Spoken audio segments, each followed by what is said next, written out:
My brother is a psychopath. He's bipolar, and when he tried to stop me from marrying my fiancé, he broke his own leg. Later, I was murdered, betrayed by my fiancé and my best friend, who had plotted together to kill me. On the day of my funeral, while I lay 6 feet under, they celebrated, laughing and planning how to spend my inheritance. My brother, with his broken leg and all, chased them across the globe like a man possessed. Covered in blood, he dragged their severed heads back to my grave. He cradled my corpse, his fingers brushing my hair, and whispered softly, "Don't worry, kiddo. Your big brother's always here. Now I've been given a second chance." When my fiancé wrapped his arms around me and asked me to drug my brother's water, I shoved that disgusting man away. What's wrong with my brother? He's just a little too good at loving me. Lila, all you have to do is pour this into your brother's drink. He'd never suspect anything from you. This stuff could knock out an elephant. Once he's out cold, I'll take you away tonight. Sound good? His fingers lightly pinched my wrist as he spoke, but my mind wasn't on him at all. My gaze wandered past him to the shadows beneath the swaying branches of the hawthorn tree outside. There stood my brother, dressed in a white button-down shirt, a chef's knife hanging loosely in one hand. He stood at the door, his expression dark and unreadable. His eyes locked onto the two of us. When I fully realized I had been reborn, I was already being dragged back into the house by my brother. In his left hand, he still held the knife. His right hand fumbled by the doorframe for something, probably rope.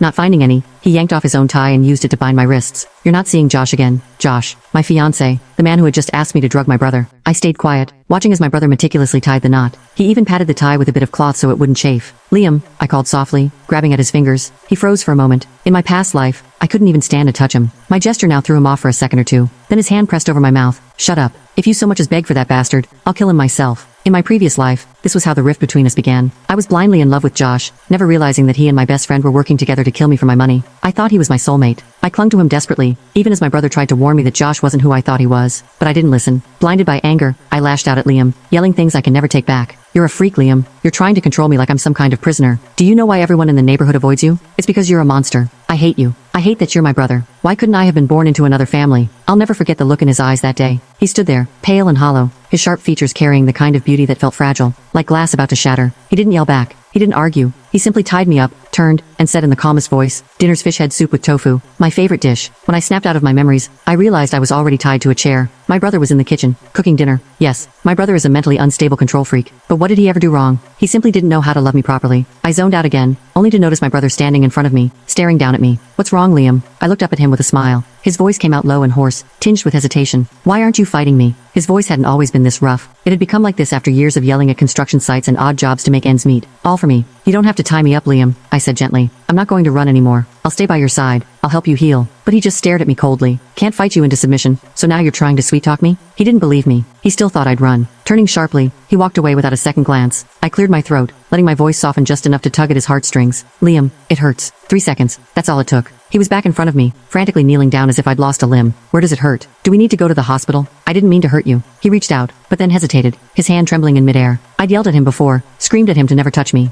Guilt flickered in his eyes. I reached out, letting my fingers run through his soft black hair. His entire body froze like a statue, his expression one of pure disbelief, like he couldn't process what had just happened. Leaning down, I traced the corner of his eye with my finger. "Liam, this time, let me protect you." I meant it. This time, Josh and that so-called best friend of mine, those two despicable people, wouldn't get away with anything. They had no right to stain my brother's hands with their filth. "Lila, didn't I tell you to drug your brother yesterday?" Standing next to the convenience store, Josh shoved his hands into his pockets, his brows furrowed in frustration. In my previous life, I'd been so obsessed with him, it was like I'd been cursed. He treated me like a puppet, always bossing me around because he knew I'd do whatever he asked. "If you don't knock him out tonight, don't expect me to help you run away." In my past life, I'd listened to him. I'd slipped the drug into my brother's drink. But for some reason, Liam had woken up halfway through. He'd fought through the haze, stumbling after me despite barely being able to stand. I could still remember the sound of his body tumbling down the stairs, the sickening crack of his leg breaking. His eyes had been so red that day, as if they were bleeding. Even lying on the ground, he'd reached out for me, still trying to stop me from leaving. "Don't go. Come back. They're bad people." His voice, already ruined, had been raw and broken as he begged me. "Trust me,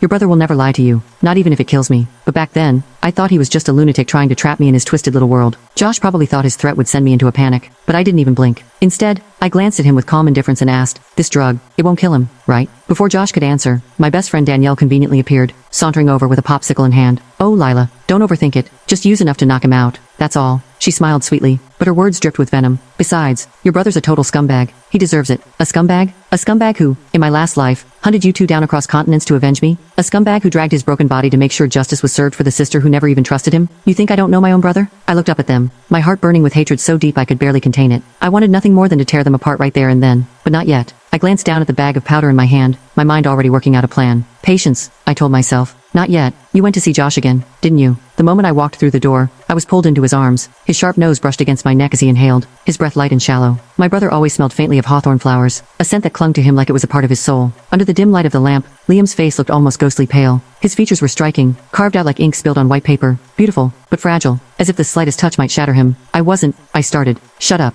He cut me off roughly, his knuckles brushing against my shoulder blade. The unfamiliar sensation sent a shiver down my spine. But this time, I didn't pull away. It suddenly struck me that Liam was like a stray dog, desperate and cautious, making sure the broken little doll he'd picked up still belonged to him. I smiled faintly, reaching up to brush the messy strands of hair falling into his face. And then I froze. He was burning up. Liam, you're running a fever, I said, my voice trembling as I steadied him. He looked worse than usual, his face drained of color, his body clearly struggling. Yet he still stood there stubbornly, his eyes fixed on me. You promised you'd be back by 6, he rasped, his voice cold and hoarse. I had to wait for you. The clock was already nearing 9. It hit me like a punch to the gut. I'd completely forgotten the time because I was so caught up in my own mess. Even with his fever, even knowing I'd forgotten, Liam had waited for me. He always waited for me. He collapsed onto the couch, his exhaustion finally catching up to him. His eyes widened slightly when he saw me heading to the kitchen, because for the first time in my life, I was making him dinner. I've always been good at cooking. In my past life, I'd bent over backward trying to impress Josh, making him elaborate lunches and dinners to win his approval. But for Liam, I'd never bothered. If anything, I'd sneer at him, mock him for how little he had. It wasn't until much later that I learned he'd kept the half-eaten sandwiches I threw away, holding on to them like treasures. The shrimp and scallop porridge simmered perfectly on the stove. When it was ready, I blew on a spoonful to cool it down and held it up to his lips. Liam stared at me, suspicion flickering in his eyes, as if I'd laced the food with poison. Are you going to eat or not? I asked calmly. Reluctantly, he bit down on the spoon, his gaze dropping, strangely obedient.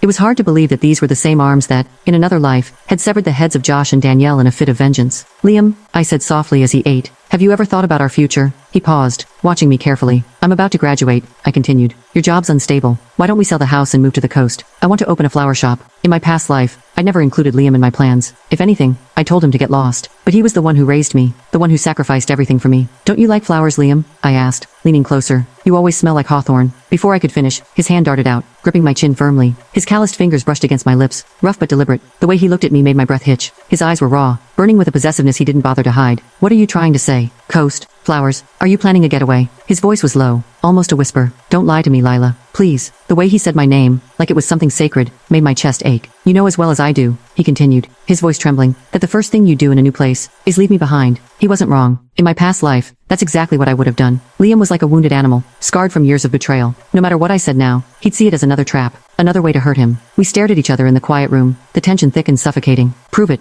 he said finally, his voice steady but his eyes pleading. Prove what? I whispered. The lights flickered once, twice, and then went out, plunging the room into darkness. And in the darkness, Liam showed me exactly how he wanted me to prove it.